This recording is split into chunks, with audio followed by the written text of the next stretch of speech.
Сайн бацгаана уу Морен та бүхэндээ энэхүү шинэхэн блогороо уулзж байгаадаа маш их баяртай. Ингээд сүүлийн 5 сарын хугацаанд 25 кг болсон туршлага энэ сурсан зүйлээ амьдралынхаа хэм маягт яаж юу суралцсан тэр болгоно хуваалцахаар энэхүү турлаа гэсэн блогоо эхлүүлж байна. За одоо та бүхэн харж байгаа зураг бол миний яг сүүлийн 5 сарын хугацаанд бидээ гарсан өөрчлөлтүүдийг одоо танд харуулж байна. Миний бодлоор зэрэг маш их эрч хүчтэйгээр жингээ эрүүлэр хассан байгаа.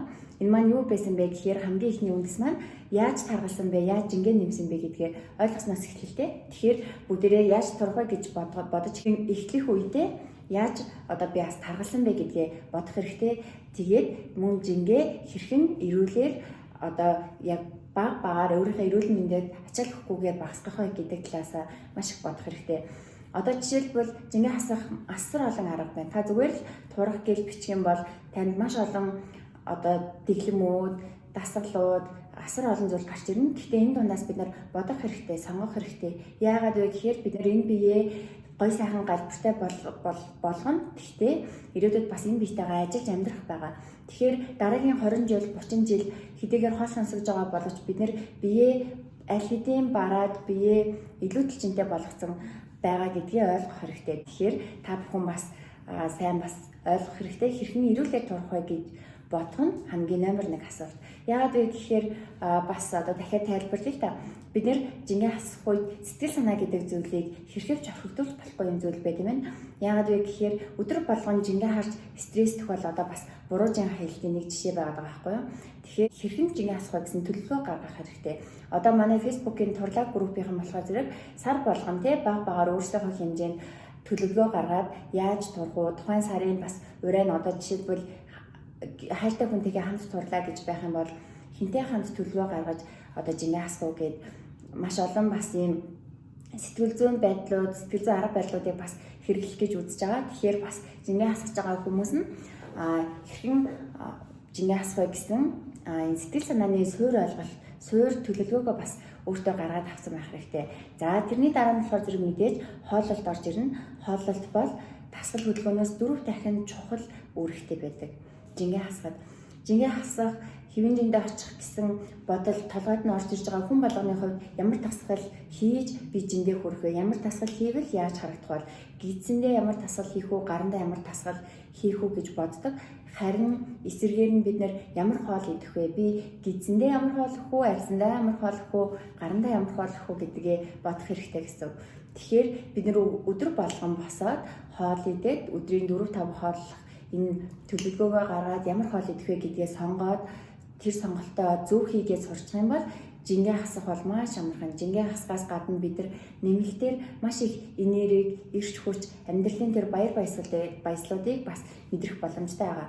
Зүгээр бодоод үзье л да бүгдээрээ хүн болгон л одоо дэглэм барьж үзсэн байх тийм.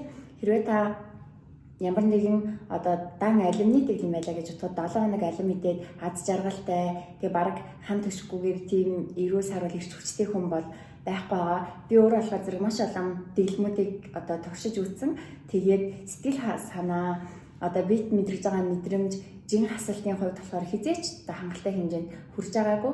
Тэгэхээр та ямар нэгэн дэглэм сонгохдоо ямар нэгэн өөртөө турах, жингээ хасах орлого хийхдээ тэр мэдрэмж миний биед яаж нөлөөлөх бол миний бие дараа нь ямар харагдах вэ? Юугаа олж юугаа алдах вэ гэдгийг маш сайн бодох хэрэгтэй.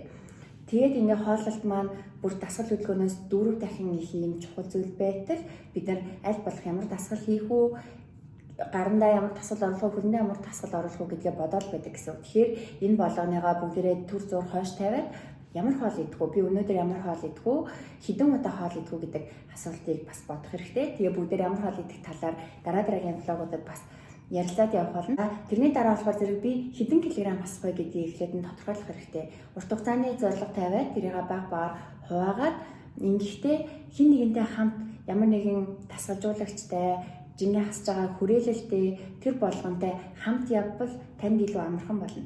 Яагаад тэгэхээр та өөрөө хичээхгүй байсан ч таны хажууд хичээж байгаа нэг хүн харагдаад хичээж байгаа хүний пост харагдаж байгаа бол за өнөөдөр бол за яраж угсаа ууя гэд толгойд бодлоо орох жишээний иймэрхүү бас давуу талууд авчирдаг байгаа.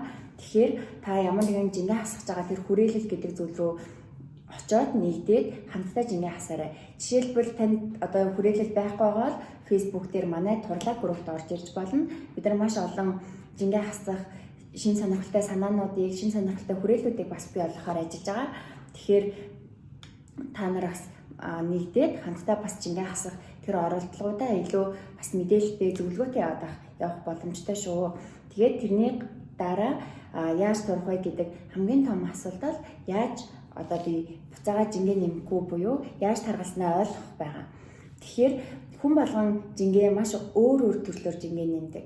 Зүгээр л гэртээ идж агаад ковидын үеэр эсвэл ямар нэгэн бэртэл гэмтлээс болоод удаан хугацаагаар суугаа ажиллаас болоод хүүхэд төрүүлээд хөхөн цүү оруулах гээд маш олон төрлөөр таргалсан. Тэгэхээр энэ болгон маань буцаагаад өөр байдлаар жингээр хасагдана. Тэгэхээр ямар нэгэн тогтсон нэг дүрм гэж байхгүй, харин нэг ойлголт, нэг эрүүл амьдралын хэв маяг гэж байгаа.